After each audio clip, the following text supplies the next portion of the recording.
Hello YouTube, welcome back to the channel, welcome back to another episode of Volunteer Patrol.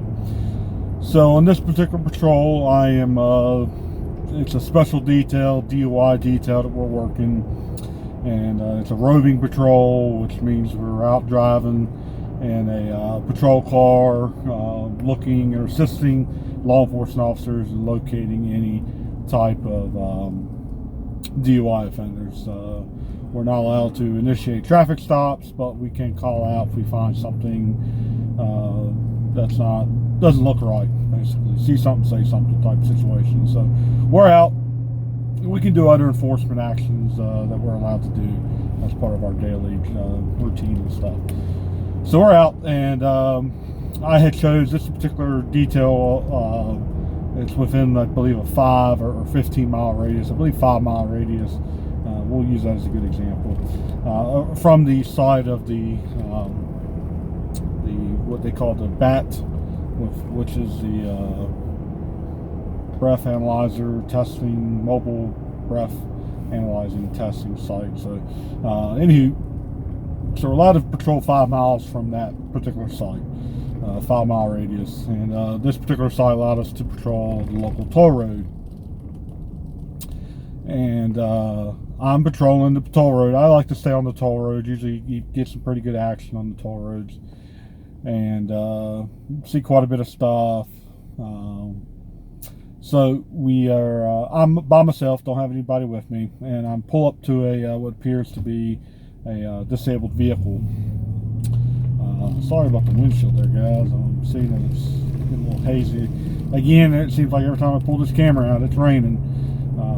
That's not me. I'm not doing it on purpose. That is the great state of Florida here. So I hope that clears it up for you guys. Can kind of see what's going on there. Still got some sort of a haze, but anywho, so I pull up to a vehicle. Appears to be what I think is a disabled vehicle, and it was occupied. And a disabled vehicle is usually pulled off to the side of the road. Most times, especially in this structure, the toll road, it's usually people that are from not around the area. They're usually in a rental vehicle. Their GPS isn't working. They're going the wrong way. So we usually stop, give them directions or figure out what's going on. They may need some sort of assistance and stuff. So it may not necessarily mean cars broke down. So I go behind, flip up my rear lights, and call it out on the radio. We're on a special detail channel, but we do have a dispatcher assigned. And as I'm getting out of the vehicle, I'm calling out, appears to be a disabled vehicle. Then I notice a female jump out of the front passenger side door. And the way she jumped back was kind of like, it appears to be some sort of domestic situation going on. So I immediately called in that may not be a disabled vehicle, that may have a domestic situation. Obviously that prompts a response from law enforcement. I can't handle that. Unfortunately, there I am in the middle of a situation. So I now got a little bit of heightened alertness, walking up to the vehicle. And the lady kind of screams. And she says, officer, so glad you're here. Thank goodness. There's a bug in our car. Unfortunately, it kind of happened so fast that I wasn't able to get back on the radio to notify. My supervisor had actually gotten on the radio, heard me call out that it was a possible domestic situation. Kind of a rookie mistake on my part. But it kind of happened so fast. The female screamed.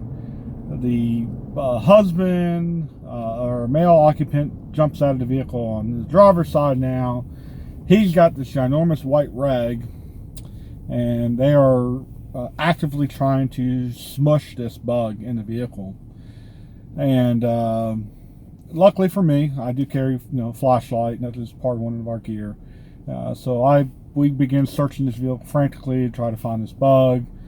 And I would say probably a good minute and a half, 2 minutes at the most has gone by. We finally find the bug, the culprit. And as many of you guys know, Florida is well known for a certain kind of bug. If it's inside your house and you're well off, it's called a palmetto bug. If you're kind of on the poor end, or it's in a building, it's more than likely a nuisance, and it's called a cockroach.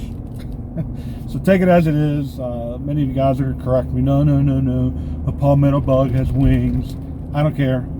To me, they're both a cockroach. So unfortunately, this bug had crawled in somehow, and I don't believe these particular folks were from the area. I believe they were visiting, and it was a rental car, and it scared the living crap out of them. And so I think what happened was my radio had turned down for unfortunately, one of those deals. I think I was talking to the people, trying to figure out what was going on. I inadvertently turned down the radio. So I turned back up, and I can hear my supervisor. He is unleashing the hounds. He has got deputies responding to me, code 3. I'm like, whoa, guys, slow it down. I said 10-4. I said, wasn't domestic. I said, we have a cockroach in the vehicle. And I called this out, and I can quite hear it in the distance, everybody dying of laughter, including my supervisor. One of the funniest moments that I had, where here I'm thinking some sort of domestic situation, and I call out that it was just simply a cockroach loose in the vehicle. So I hope you guys like that story. I did have to cancel out deputies. Deputies did not respond. They went back to doing what they were supposed to be doing. I didn't get in too much trouble. Just very, very funny situation there. So I hope you guys like the story. Continue listening, subscribe, and we'll catch you on the next one.